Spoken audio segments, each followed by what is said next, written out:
nos tranquilizamos de andar corriendo y bueno, le vamos a pedir al Padre. Señor, gracias, Padre, te damos porque has sido bueno, Señor, un día más, has sido fiel, Señor, y nos tienes aquí, Señor, nos tienes aquí, Padre, ya listos para escuchar un poco más de tu maná, Señor, un poco más de tu palabra bendita, Señor.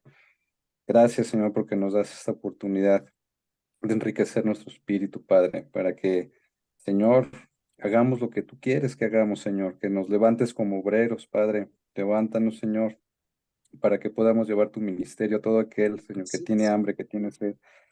A todos aquellos, Señor, que están en su desierto, Padre, están cruzando su desierto, Padre, te pedimos que nos acerques a ellos, Señor, que tengamos esa palabra de fe para ellos, de salvación, Señor, para que lleguen a tus pies, Señor, y tengan esa grandiosa vida que nosotros tenemos junto a ti, Padre, que no se puede comprar con nada, Padre.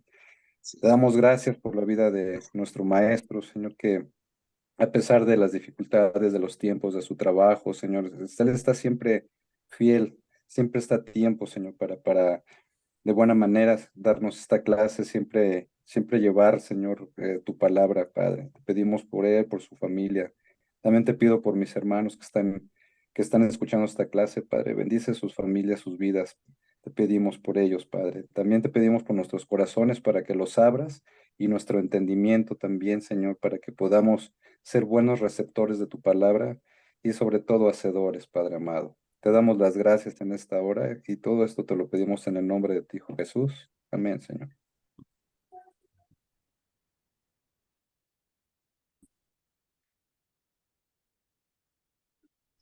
Amén. Muchas gracias, hermano Daniel.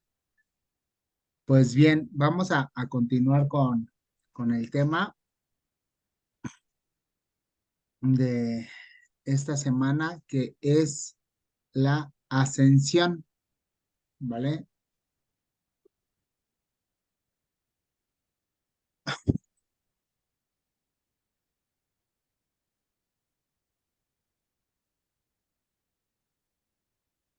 Entonces, es un tema muy cortito, el que vamos a ver. Obviamente venimos o habíamos visto las clases pasadas, esta parte de la muerte y la resurrección, pero también de la crucifixión, ¿verdad? Y es un punto en el que vamos englobando o va cerrando. Obviamente tuvo que venir la crucifixión, tuvo que llevarse a cabo ese proceso en el cual apresan al maestro, lo llevan arrestado, lo llevan preso y lo crucifican, ¿verdad? Lo crucifican y a través de la crucifixión, a través de ese acto, pues el derramar de su sangre es que nosotros tenemos la redención de pecados, ¿verdad? A través de ese acto que él hizo de entregar, del poner su vida a cambio de la nuestra, para que nosotros pudiéramos tener la, la gracia de poder reconciliarnos con el Padre, poder reconciliarnos con Dios y poder acceder nuevamente a la vida eterna, ¿verdad? Tener la oportunidad de empezar ese camino hacia la vida eterna. De hecho, dice, pero no la tenemos aún ganada, ¿verdad? Nuestra parte es aceptar ese sacrificio, aceptar eso que el Señor hizo en la cruz, su muerte en la cruz, y a través del derramamiento de su sangre, nosotros tenemos esa redención, ¿verdad? Cuando nosotros nos acercamos, confesamos, dice Romanos, ¿verdad? Que confesamos con nuestros labios y creemos en nuestro corazón que Jesucristo es el Señor y que murió en la cruz y que Dios lo levantó de los muertos, ¿verdad? Entonces ahí cuando hacemos ese acto y nos pasamos al otro tema que es la parte de la muerte de Cristo, pues sabemos que a través de esa muerte, siendo Él sin pecado, siendo ese cordero que se presentó sin mancha, sin pecado, sin deberla y entregó su vida a cambio de la nuestra, pues nosotros tenemos esa oportunidad, ¿verdad? Pero Él nos dice que debemos de guardar y de vivir conforme Él lo estableció, ¿verdad? De hecho, él dice, no, yo no vine, el Señor Jesús dice, yo no vine a abrogar la ley, o sea, no vine a decir que ya, ya no sirve, que ya está pasada, que ya no se debe de vivir en eso, sino dice, yo vine a cumplirla, ¿verdad? De hecho, hay un pasaje que dice que debemos de hacer ciertas cosas o hacer o vivir esta nueva vida sin dejar de hacer las anteriores, ¿verdad? Entonces, ahí el Señor nos deja ver esa parte en la cual sí, hoy ya tenemos la redención, tenemos la oportunidad de volver a encontrarnos, ¿verdad? Encontramos la salvación a través de su sacrificio, a través de su muerte, a través de su resurrección, y eso lo platicábamos en la clase pasada, que es lo que Pablo dice, ¿verdad? Que si ese acto de la resurrección no se hubiese efectuado, nosotros los cristianos seríamos los más dignos de conmiseración. ¿Por qué? Porque estaríamos predicando, estaríamos vociferando algo que no ocurrió, algo no es cierto, y estaríamos predicando un hecho o un evento o un evangelio sin poder, ¿verdad? Pero sabemos que Él fue crucificado, que fue muerto, pero que resucitó, ¿verdad? Y ese es nuestro deleite, el que resucitó y hoy él es eterno y nosotros tenemos esa oportunidad de vivir para siempre. Y de hecho lo dice Apocalipsis, ¿verdad? Lo dice Apocalipsis y es el mandato que a nosotros nos deja como iglesia, como iglesia de Cristo, nos deja el vivir bien, pero el también ir y predicar el evangelio y hacer discípulos, ¿verdad? Pero primeramente vivir bien, porque si no, vamos a perder la salvación, porque al final de cuentas podríamos ser instrumento del Señor y predicar y hacer discípulos y enseñarles, pero nuestra vida estar totalmente dispersa y entonces no estaríamos en salvación. De hecho, la palabra dice, ¿verdad? Señor, Señor, en tu nombre he hecho muchos demonios. Yo en tu nombre enseñaba, le podríamos decir, en tu nombre enseñaba, en tu nombre predicaba, en tu nombre evangelizaba y salía y hacía milagros. Pero él dice, si no vivimos conforme él lo estableció, nos dirá, apártate de mí, no te conozco, hacedor de maldad. O sea, nos implica el vivir en una vida santa, ¿verdad?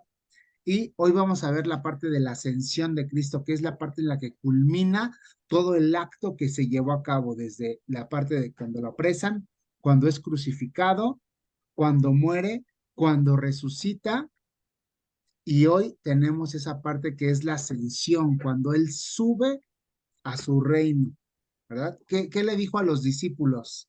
¿Se acuerdan? Que cuando ellos se entristecían porque los iba a dejar solos y les dice, es necesario que yo me vaya. ¿Iba a mandar a quién? Al Consolador. Al Consolador, ¿verdad? Muy bien, hermana Vianey. Era necesario que él partiera para que el Consolador pudiera venir.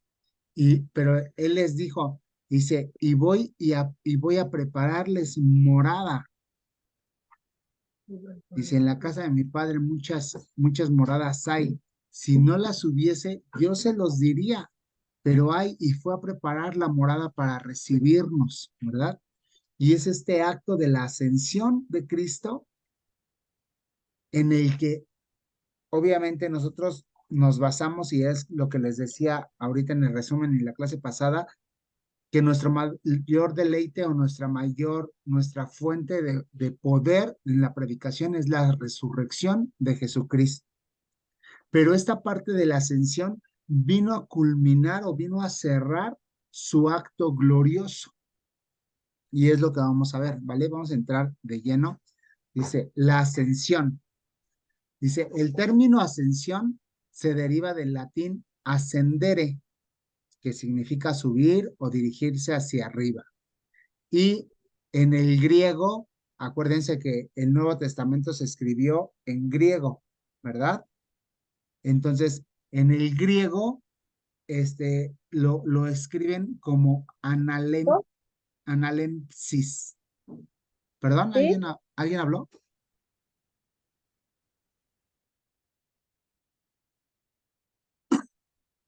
Ok, entonces en el griego la parte de la ascensión es analepsis, que significa ser recibido arriba, ¿vale?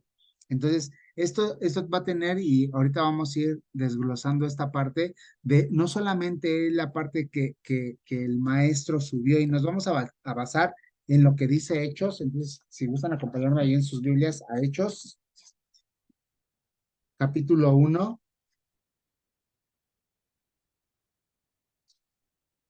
capítulo 1, este es en el viejo. Perdón, es que allí a mí, mi hijo me está tocando.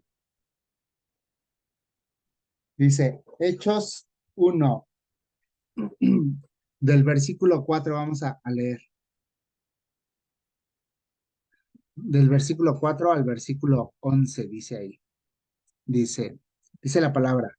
Y estando juntos, les mandó que no se fueran de Jerusalén, sino que esperasen la promesa del Padre, la cual les dijo, oísteis de mí, ¿verdad? Y es lo que decía ahorita la hermana Dianey, dice, porque Juan ciertamente bautizó con agua, mas vosotros seréis bautizados con el Espíritu Santo dentro de no muchos días.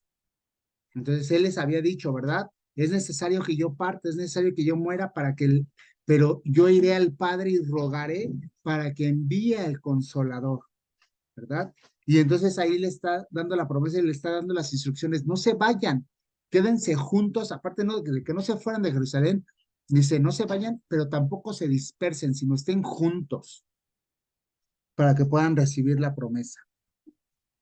Dice, entonces los que se habían reunido le preguntaron diciendo, Señor, ¿restaurarás el reino a Israel en este tiempo? Y les dijo, no os toca a vosotros saber los tiempos o las sazones que el Padre puso en su sola potestad, pero recibiréis poder cuando haya venido sobre vosotros el Espíritu Santo y me seréis testigos en Jerusalén, en toda Judea, en Samaria y hasta lo último de la tierra. Y habiendo dicho estas cosas, viéndolo ellos, fue alzado y le recibió una nube que le ocultó de sus ojos. Y estando ellos con los ojos puestos en el cielo, entre tanto que él se iba, he aquí se pusieron junto a ellos dos varones con vestiduras blancas, los cuales también les dijeron, varones Galileos, ¿por qué estáis mirando al cielo? Este mismo Jesús que ha venido, que ha sido tomado de vosotros al cielo, así vendrá como le habéis visto ir al cielo.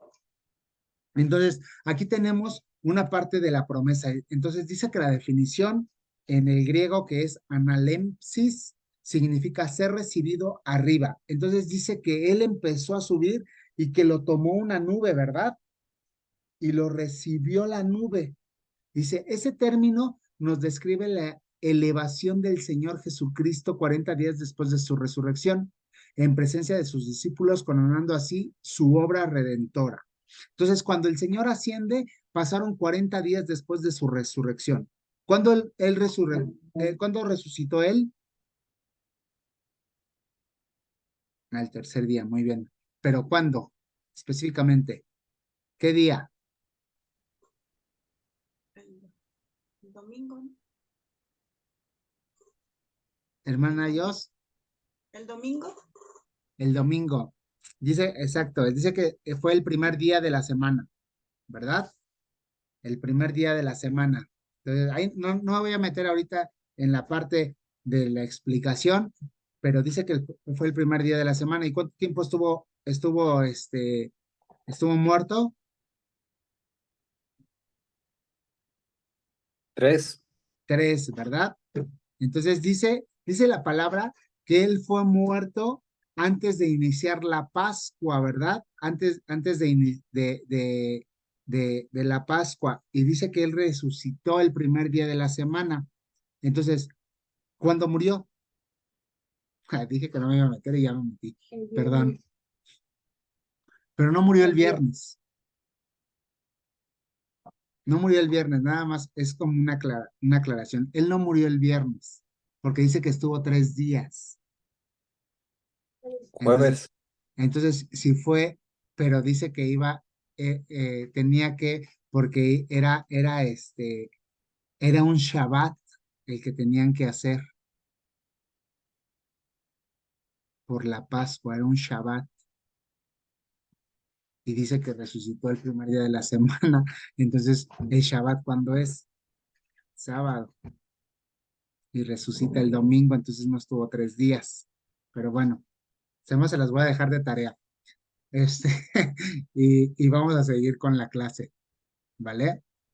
Dice, no, él no murió un viernes. Acuérdense, ustedes lean este Levítico, que son las partes de las fiestas solemnes, y dice que en la Pascua se celebraba un Shabbat y no importaba el día que cayera, se celebraba un Shabbat, o sea, era un día de descanso para celebrar la Pascua. Y acuérdense que el calendario judío no es como el nuestro, que el día empieza a las 12 horas. Ellos llevan un calendario lunar, por eso Génesis dice, y fue la tarde y la mañana un día. Entonces, cuando está cayendo la tarde o está empezando a anochecer, ahí empieza el día. De hecho, para los judíos, el Shabbat empieza el viernes en la noche o en la tarde-noche y dura hasta el sábado cuando está terminando la tarde-noche del sábado. Esas son las 24 horas conforme al calendario lunar del judío, ¿vale? Nada más como comentario, como algo cultural. No me voy a meter en esa parte. Ya en una clase se los explicarán, les explicarán esa parte y si les queda duda, con gusto, nos podemos ver el domingo en la iglesia y yo les platico, ¿vale? Entonces dice que el Señor, después de haber resucitado, estuvo 40 días en lo que estuvo haciendo las apariciones, ¿se acuerdan?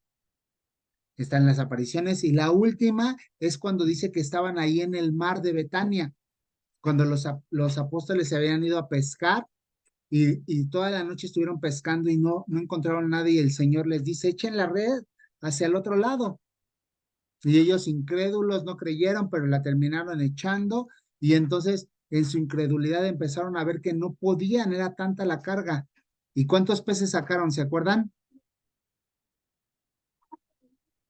153 peces.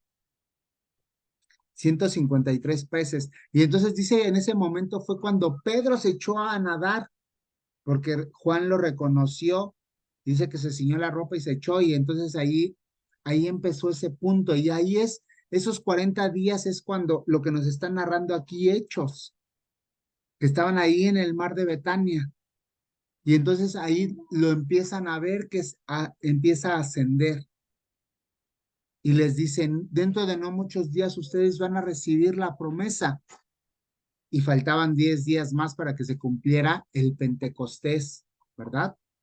La fiesta del Pentecostés, que fue donde se derramó el Espíritu Santo sobre los apóstoles. Entonces, estas citas que yo les pongo aquí es lo que nos está narrando sobre la parte de la ascensión del maestro y fue recibido arriba. Y entonces dice la palabra, o leímos ahorita que lo recibió una nube, ¿verdad?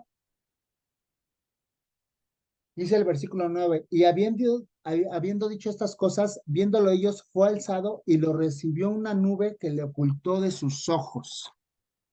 Entonces, cuando nosotros empezamos a ver o leemos esto, observamos que Jesús partió en una nube. O sea, él empezó a ascender, empezó a elevarse y dice que lo toma una nube. Cuando Jesús sube o parte en la nube, dice que esa nube, algunos teólogos empiezan a decir que esa nube era probablemente una referencia a la Shekinah. La Shekinah es la gloria de Dios, es la nube de la gloria de Dios. Si ustedes se acuerdan en Éxodo, cuando salen de Egipto y dice que van por el desierto, ¿quién los guiaba durante el día? Una nube, ¿verdad? Muy bien, muy bien, hermano Daniel. Ya le ganó a mi hijo, pero sé que iba a contestar. Aquí, dice que los iba guiando la nube, ¿verdad? Y la columna de nube de fuego también los alumbraba. Entonces, algunos teólogos dicen que esa nube, que era la gloria de Dios, y se acuerdan cuando terminan de erigir el tabernáculo en el desierto, y dice, y el templo de Salomón, ese está más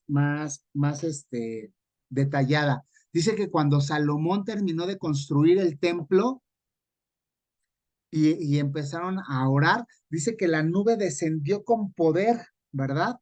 Dice que descendió la presencia de Dios y los sacerdotes no podían llevar a cabo su oficio.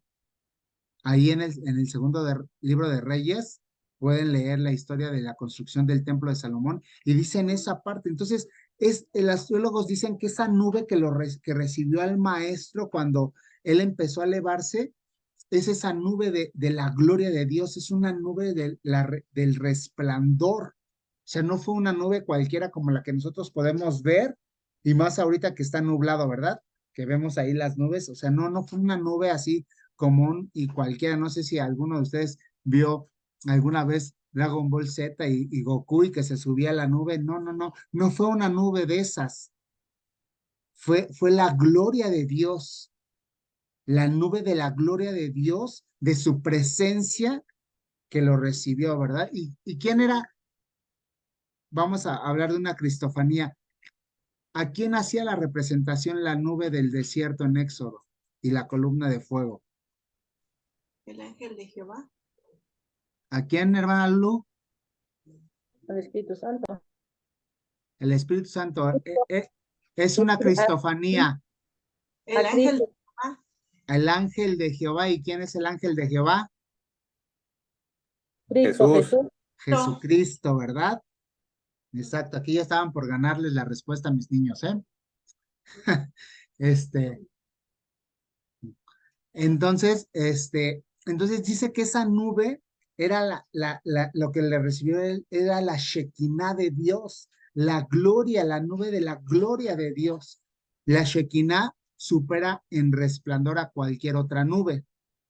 Es la manifestación visible de la gloria esplendorosa de Dios. Por lo tanto, la manera de la partida de Jesús no fue para nada ordinaria. Fue un momento de asombroso esplendor. Por eso dice la palabra que los discípulos, o sea, los apóstoles, ¿cómo estaban? Con los ojos hacia el cielo, viendo el resplandor, viendo la gloria de Dios, cómo recibía al maestro. Y los ángeles se le aparecen y les dicen, varones galileos, tranquilos. Ese mismo Jesús que se fue en esa nube, en esa gloria, con esa misma gloria va a regresar, ¿verdad? Y eso nos lo deja ver Apocalipsis, y ahorita lo vamos a ver más adelante. De hecho, aquí está la cita, Apocalipsis. Si alguien gusta ir ayudándome a buscar la cita, Apocalipsis 3:21, 5:6 y 5:13, por favor. Y entonces aquí, sí, hermano Daniel. Gracias, maestro. Oiga, ¿qué cree que ya me confundí? Nos decía que la Shekinah es la gloria de Dios, ¿no? Nos dijo que la nube del desierto era una cristofanía que era Cristo Jesús. Pero entonces cuando asciende Jesús en la Shekinah, pues ¿cómo? Pues si la Shekinah era Jesús, entonces ya ahí me hice pelotas, dije, ¿cómo se Exacto. refirió a sí mismo? ¿Se acuerdan? ¿Se acuerdan cuando él está en el monte? Y de hecho el pastor lo predicaba, me parece hace 2 domingos, cuando estaba hablando de la transfiguración. Dice que el maestro se transfigura. ¿Se acuerdan de ese pasaje de la transfiguración? Se empieza a transfigurar y sus vestidos empezaron a destellar la gloria, ¿no? La luz esplendorosa. Esa es eso, la parte, hermano. No es que fue una nube, sino que fue un resplandor porque él ya estaba en su deidad completa. Entonces, cuando él empezó a subir, la deidad de Dios, la gloria, el resplandor, se abrió porque estaba recibiendo a Dios mismo, los cielos, ¿no? Esa es la referencia, no sé si, Gracias. ¿sí? Excelente. Entonces, vamos a ver ahorita aquí la parte de cómo la ascensión generó una victoria, ¿no? Dice, Maestro, perdón, perdón. perdón, el resplandor, pues es la santidad, ¿no? Porque ya era Dios. Ajá, ¿se acuerdan que cuando él resucita, ¿a quién se le apareció primero? A las Magdalena. mujeres, a A las María mujeres. Magdalena, A Magdalena. a la Magdalena, ¿verdad? Cuando nos da el lloricón, lloramos como la Magdalena, ¿verdad? Todos. Entonces, dice que ella lo reconoce y lo quiere abrazar, ¿verdad? Y él lo detiene y dice, tranquila. Bueno, estas son mis palabras, ¿no? No le dijo así, pero hablando en Micaló, le dijo, relájate, porque todavía no he sido glorificado, todavía no estoy en mi gloria. Entonces, cuando él asciende, él recibe esa gloria, ¿no? Es esa gloria, es esa nube que se aparece, o ese resplandor, esa presencia gloriosa, ya recibiendo a Dios mismo en la segunda persona, ¿vale? Entonces, esta parte de la ascensión y la victoria fue la base de la predicación apostólica. La predicación apostólica insistió desde el principio en la importancia de la ascensión de Cristo como evidencia de su victoria. O sea, cuando se empezó a predicar, cuando se empezaron a establecer las bases de la iglesia primitiva, ellos decían que esa parte de cuando él asciende y los pasajes que empiezan a dar y que posteriormente Pablo los empieza a establecer en las epístolas, dice que, por ejemplo, me parece que es Filipenses cuando habla de los lugares celestiales, que estaremos sentados en los lugares celestiales con Cristo Jesús. Efesios, Efesios.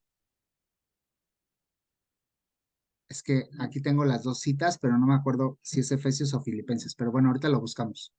Entonces, dice que esta parte, esta predicación o los apóstoles insistían en esta parte porque culminaba la victoria y el que Cristo seguía vivo, sigue vivo y que Él resucitó y está en vida y vendrá por nosotros, ¿vale? De modo que esa predicación de la victoria, de la ascensión como una victoria ante el pecado, ante la oscuridad, ante la maldad, adquiere en sí un valor salvífico, dado que alimenta la fe y la esperanza en Cristo como fundamento y meta de la salvación plena y escatológica, ¿vale? O sea, esta parte de la predicación apostólica empezó a ser muy insistente porque es nuestra base o es una de las bases para para declarar la salvación, para mostrarnos como salvos. Y obviamente va a alimentar nuestra fe y nuestra esperanza. Por eso es que yo les decía la semana pasada y ahorita en el resumen, que esta parte del Cristo resucitado, pero también el Cristo ascendiendo a su trono, sentándose a la diestra del Padre, alimenta una fe para nosotros, una fe y una esperanza. ¿Por qué? Porque vamos a estar allá sentados en los lugares celestiales con Él, pero también va a regresar por nosotros, ¿vale? ¿Sí? ¿O ya los perdí? ¿No? ¿Todo bien? ¿Todo bien? Entonces, ahí, ¿quién encontró Apocalipsis 3:21? Adelante, hermana Lu, por favor. ¿La buscaste? Dice la palabra, al que venciere yo daré, al que venciere yo le daré que se siente conmigo en mi trono, así como yo he vencido y me he sentado con mi Padre en su trono. Amén, ¿verdad? Dice, al que vencer le daré que se siente conmigo en mi trono, así como yo he vencido y me he sentado con mi Padre en su trono. Entonces dice que él está sentado a la diestra del Padre, ¿verdad? Y él venció a través del sacrificio de la resurrección, venció y por como venció, él pudo ascender al cielo, al trono de Dios, ¿verdad? A los que venciéramos, por ejemplo, es lo que yo les decía, cuando nosotros predicamos, aceptamos a Jesús, estamos recibiendo la salvación, pero está nuestro trance, ¿verdad?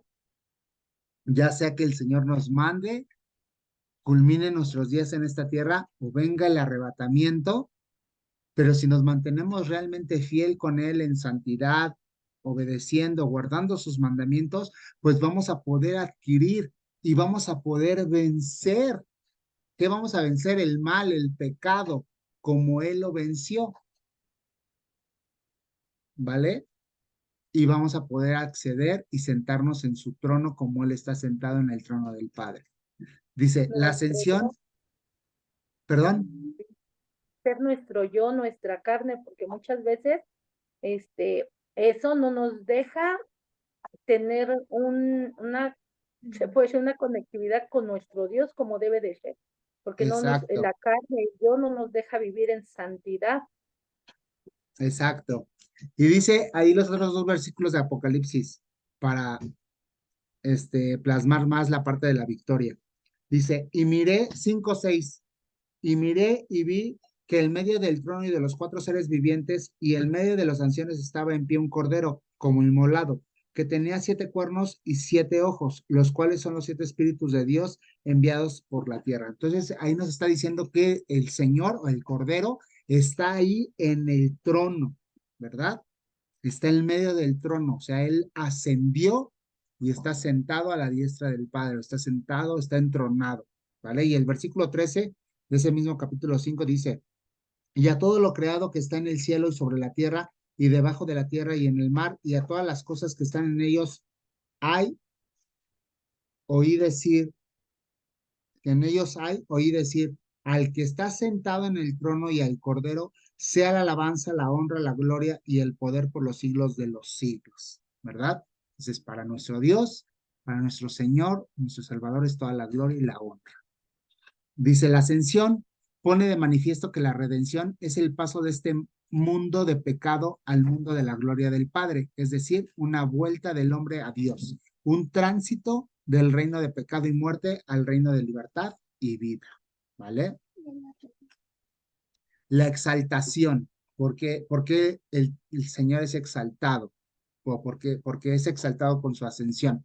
Dice, la exaltación de Cristo comenzó desde la Pascua y se hizo definitiva y totalmente manifiesta el día de la ascensión, concretando la victoria de Cristo y la exaltación que el Padre le dio sobre la muerte al efectuarse la resurrección. La ascensión también la podemos mencionar como la exaltación de Jesucristo, porque si bien es cierto que subió al cielo, esto significó su vinculación como hijo de Dios y también su entronización en las alturas, donde se le ha otorgado toda autoridad en el cielo y en la tierra.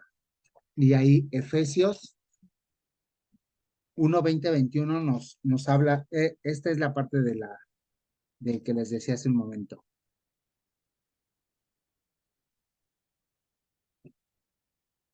Dice la palabra, la cual operó en Cristo, resucitándole de los muertos y sentándole a su diestra en los lugares celestiales, sobre todo principado y autoridad y poder y señorío, y sobre todo nombre que se nombra, no solo en este siglo, sino también en el venidero. Y sometió todas las cosas bajo sus pies y lo dio por cabeza sobre todas las cosas a la iglesia, la cual es su cuerpo, la plenitud de aquel que todo lo llena en todo. Entonces nos dice ahí Efesios que Él está ahí en esos lugares celestiales, ¿verdad? Esa es la parte de la exaltación. Eso es el por qué nosotros exaltamos la ascensión, que es el cierre del vencimiento de Cristo a través de su resurrección. Él ascendió a prepararnos la morada para poder llevarnos con Él y poder exaltar su nombre para siempre, ¿verdad? Ahí en los lugares celestiales. ¿Alguna duda, alguna pregunta? Sentí que fue un tema un poco más complejo. Por favor, ¿todo está claro?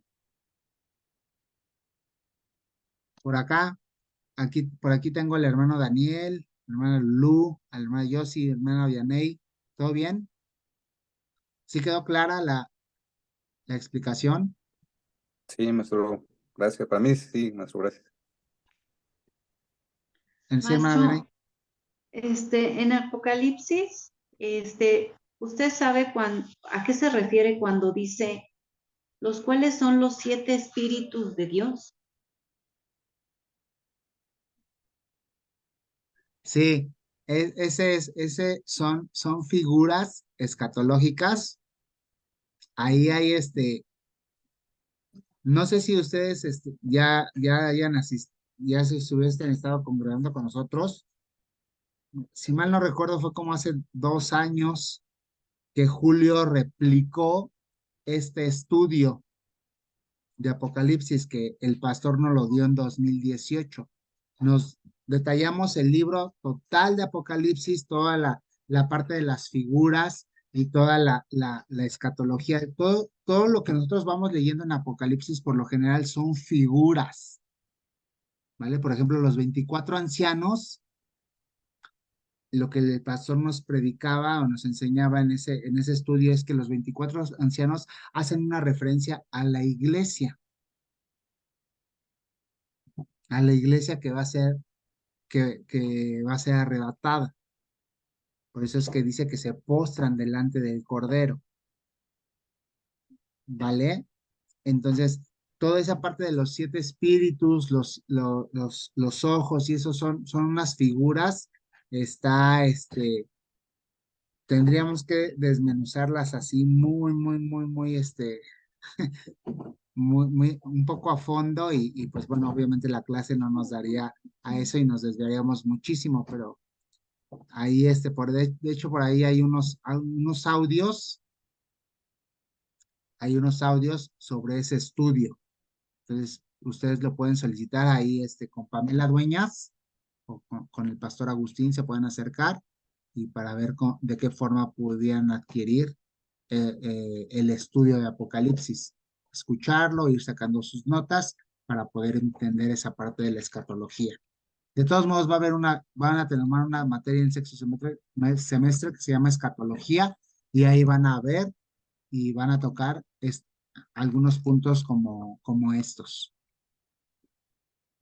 Pero si quieren ir adelantándose, pues pueden preguntarle al pastor Agus, de qué forma podrían adquirir el estudio de Apocalipsis y ya, pues ya él les indicará la forma y los medios, para que lo tengan más a detalle y más específico de la voz del pastor Jonathan, ¿vale? ¿Sí, hermana Beney? Gracias. ¿Alguien más? ¿Alguna duda? Juan, hermano Manuel, hermana Amparo me escribía por el chat que todo bien. Jazz, Alan, ¿todo bien? ¿Todo claro con la clase? Sí, maestro. Maestro, bueno, yo tengo otra duda. Eh, Ahorita que estamos leyendo en Apocalipsis 5:13, ¿a qué criatura se refiere? Porque aquí nos habla de la criatura que está en el cielo, sobre la tierra y debajo de la tierra y que está en el Mash.